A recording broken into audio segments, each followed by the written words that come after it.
Am I the asshole for stepping back from brother's engagement wedding? I've never had much a relationship with him and I think I've met his fiancée twice. We have no shared interests and we are very different people. I live my life with my chosen family, best friends who are closer than my brother, and my blood brother lives in another city. Whenever we do see one another I feel uncomfortable in his presence. I find him dismissive, arrogant and very unaware of mental health. He once said he thought the cure for mental health was money in the bank and exercise. I tried to tell him how wrong that is, but he's combative to the point of making the other side give up on putting their perspective across. It's not that I hate him. It's more that I just can't be bothered with the aggro. Or trying to educate somebody that cannot and will not learn. The last time I saw him he was very disrespectful in my home, putting his sweaty feet on my sofa, and then when I asked him to put on socks he refused. This might be a small thing but I struggle with OCD and it's just an example of one way in which he disrespects me.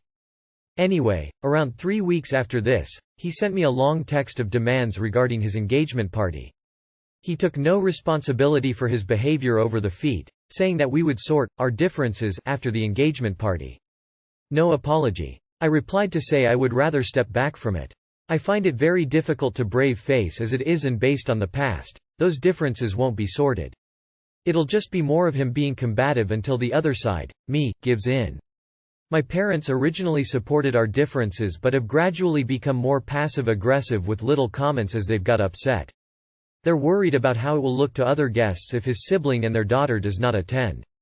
They have every right to be excited. It's now causing tension between my parents and I as they don't respect the fact I've made up my mind and don't want to go. I've made it clear I don't want a relationship with my brother now or ever, but they keep guilt-tripping me and making me think I'm being too stubborn. My mum ended up making some really unforgivable comments about it. They keep trying to justify his behavior and tell me I've got him wrong but I haven't. I've just learned boundaries in the last few years and I'm trying to set them. I think weddings should be a place for people you get on with who want to celebrate you. I think I should be allowed to step back without being guilt-tripped just because we're related. I really have no interest in a long-term relationship with him. Don't wish him hate, but don't want him in my life. Am I the asshole? Thanks Reddit. Can I just say thank you so much to all of the people who wrote nice, balanced comments. I have been made to feel like I'm the problem with my family and what seems perfectly rational to me is twisted by them a lot to make me out to be pig-headed, stubborn, unreasonable, etc. It makes me sad as they make me feel like I'm the crazy one. You've all made me feel a lot better about myself and I appreciate it. Loads red heart. Not the asshole. Don't engage in conversation with your parents over this. The moment they start, cut it short. Not the asshole. Your blood brother managed to stop being your brother, family because he doesn't respect you as a human, nor does he respect your boundaries.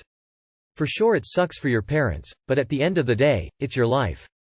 At this point, it could be better for everyone if you cut him off completely from your life, as it would be a clear message to everyone, including your parents, on where you stand.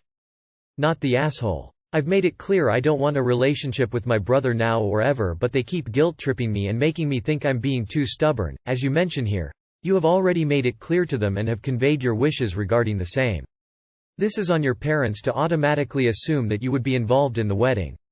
However, considering that they did initially accept your differences, I would consider that pretty understanding.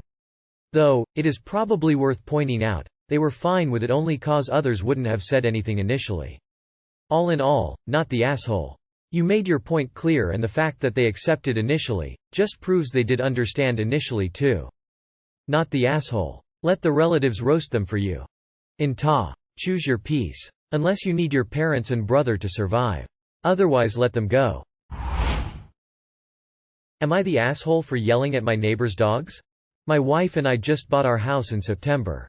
We began renovations and I began to notice that my neighbors have 4 dogs.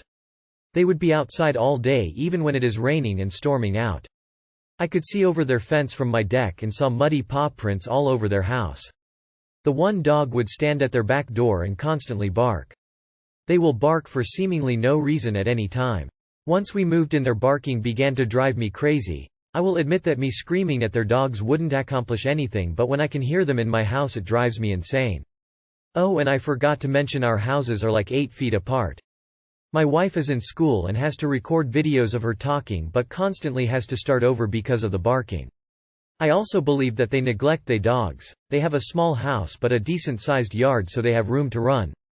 The reason I believe they are neglected happened when I was watering my yard and I saw them trying to drink the water coming from the sprinkler that was hitting their fence. I have seen them drink from mud puddles in their yard before, so I doubt they are given any water. This incident just occurred while I was painting my garage door. I had my AirPods in and I was listening to a story when the one dog started to bark. I stood on my stool and saw it walking around their deck barking at nothing. I told it to shut up, it didn't listen. After yelling at it to be quiet again, I went back to painting. I was painting when I hear something not from my story. I turn to see the neighbor walking over and I pull out one of my AirPods. He said, "Do you have a problem?" I answer in the affirmative and say, "Yes, your dogs keep barking." He said, "It's okay," and I say, "Not to me, it's not." He then gets in that classic "I don't know how to fight but I think I can" stance. He said, "Well, do something about it then." I ask him what his problem is and he says, "You are my problem." I told him I just can't stand your dogs barking and I can hear it when I am in my house. He again says, "It's okay." I told him I understand that they are dogs and they will bark, but it is excessive. At this point I am convinced he only knows about 3 sentences and he says again that "it's okay." I say no, it's not, as he begins to walk away and that they need to be more considerate to their neighbors. He turns around and again says, "Well then do something about it," in an aggressive tone. All this while 3 of his kids were watching. Father of the Year, right? He said to call someone and I say, "Okay."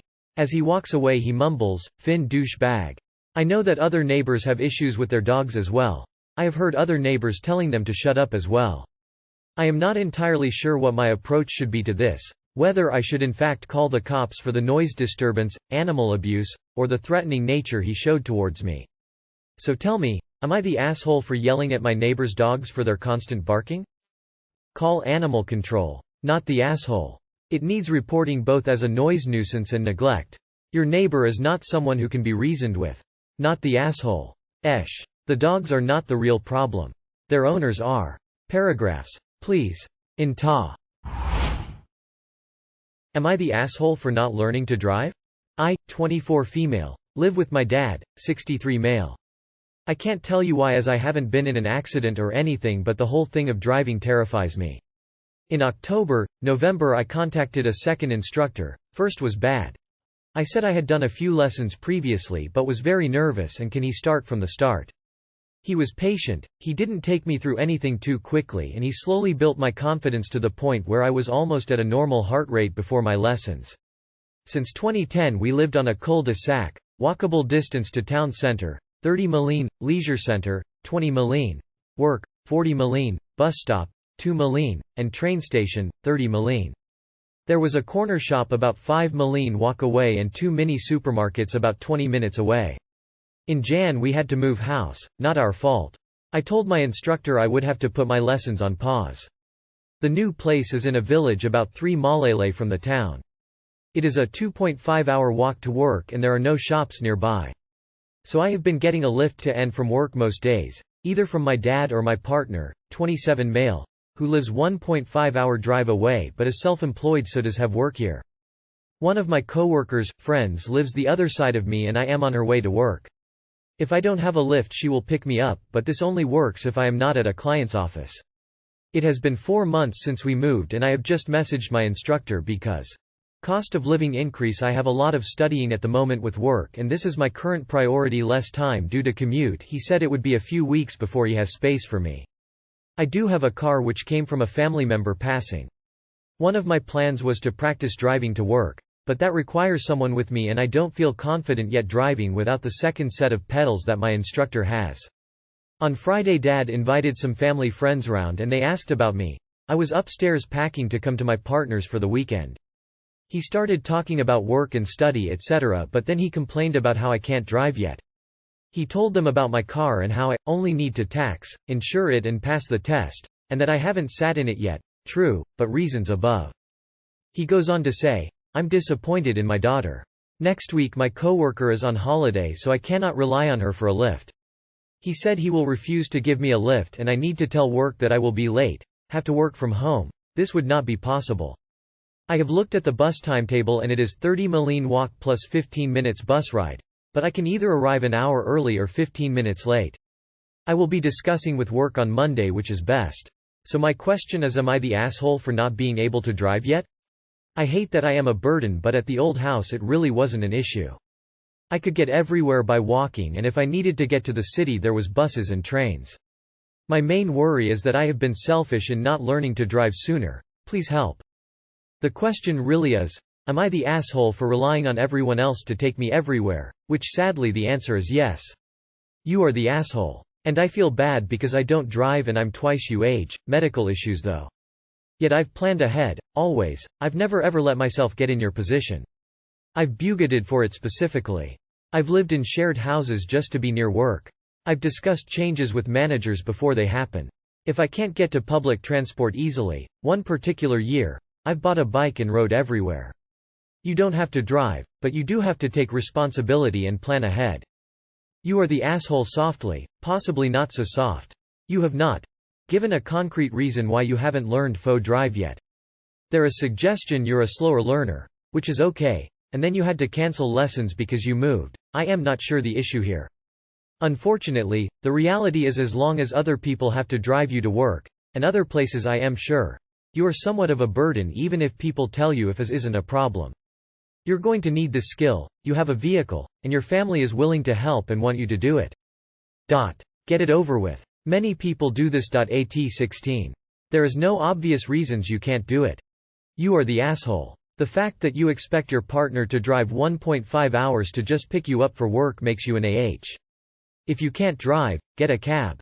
If there aren't cabs, cycle. I'm sure you can figure out something that doesn't inconvenience those in your life. Soft. You are the asshole. You do need to learn this life skill based on your new location. Not the asshole. Have you been to therapy about your anxiety? Why don't you move closer to work by yourself?